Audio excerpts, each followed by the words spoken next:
Hi. She's very scared. Tell me what's going on.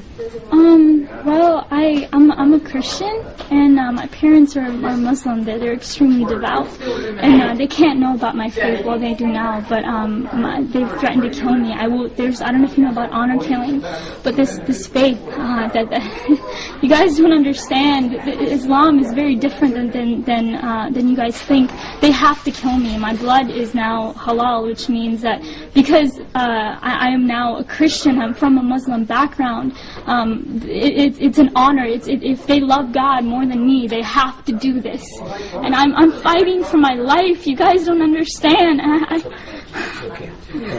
They don't understand. What did your father say to you? He said he would kill me, or I'm sent back to Sri Lanka where they put me in asylum. He said they go crazy. It's okay. Calm down. I ran away from home. I wrote my parents a note. I said, I refuse to deny Jesus, and He's my Lord and Savior. And I pray you find His forgiveness and mercy, and I love them both dearly. I wrote that, but they never showed it to the police officers. They want me back home. I can't go back to Ohio. You guys don't understand that community. That I will die within a week. My life is at stake. But my dad threatened me. I was ready to die. These were my thoughts, that I'll be a martyr for Christ. Let it be so. But the Lord led me here somehow through His grace. I rode on a bus for 27 hours to 30 hours to get here, and so it's been God's hand protecting me the entire time. And but I'm fighting for my life, so if prayers are appreciated. I don't know what. Today's my birthday, my 17th birthday, and I might even die. I don't know what's gonna happen to my own life. Can you tell me why you ran away? I was threatened by my dad. When my dad found out, I had a Facebook. That's how he found out.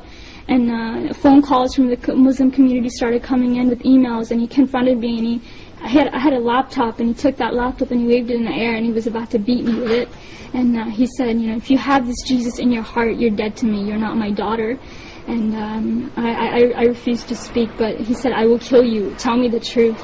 And these words, bad words, he cussed words, and so I knew that I had to get away. A couple of weeks later, even I told my dad that I needed to learn more about Islam because I was scared, and I said that because when I had come to know the Lord, I dropped everything about Islam. I mean, I had to hide my Bible for years. I would go outside to pray. When my dad was asleep was when I went outside to pray.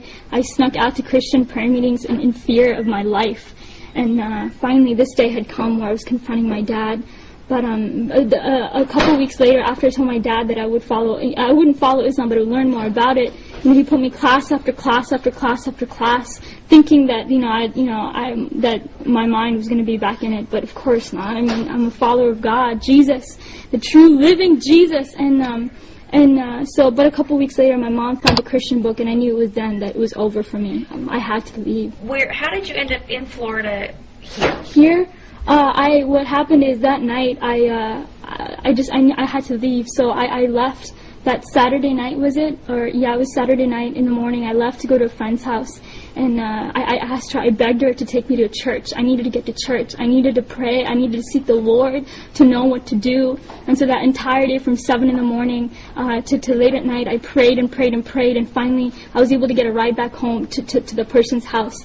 And then I stayed there Sunday night, because my dad was coming back home from his trip that night. And so I stayed there that night, and I just left. I hitchhiked to a bus station, and I got a ticket to Florida because I had met them through a prayer ministry on Facebook. And this was the farthest away from Ohio, and you don't understand. If I had stayed in Ohio, I wouldn't be alive. And so I was able to do that, and I called them from on the bus. I used random, nice people there that I was able to talk to, and I used their phone to call them, and then I came here. Here I am. Has there been any type of killings at all in your family? Have you ever seen anything like that? I'm not sure, but in 150 generations in my family, no one has known Jesus. I am the first one. So imagine the honor in killing me. Like, there is great honor in that. Because if they love Allah more than me, they have to do it. It's in the Quran. Yes. And you can, give them knowledge about it. Because now... After they finish talking to you. Yeah, so... he really will explain it and break it down. They have to do this. If they just have to. And either they do that or they send me back to Sri Lanka. And there's an asylum. There's an asylum there where they put people like me. Like, they think I'm crazy. And do you really think that this is true, or do you think this is just a threat? There's actually hundreds of cases that are backed like me. Amina and Sarah, they were forced to go back home. They were killed by their dad. Like, this is not just some threat. This is reality. This is truth. This is reality. How many more cases? If you want, there's case after case. There's hundreds of them. I am one. I am one of hundreds. They have to. You guys don't understand. They have to. I don't know what else to say, but they have to. If you want proof, there's hundreds of cases that can validate my story. Even my friends and people from back home, they knew what would happen to me. My own brother knew about my faith, and yet he didn't tell my dad. What does that say? He knew the consequences. He knew. So what do you want at this point now? I want to be with them. I want to be free from my parents. I want to be free. I want to worship Jesus. I want to go to church on Sundays and read my Bible and say Jesus is alive whenever I want to. You guys talk about religious freedom? No.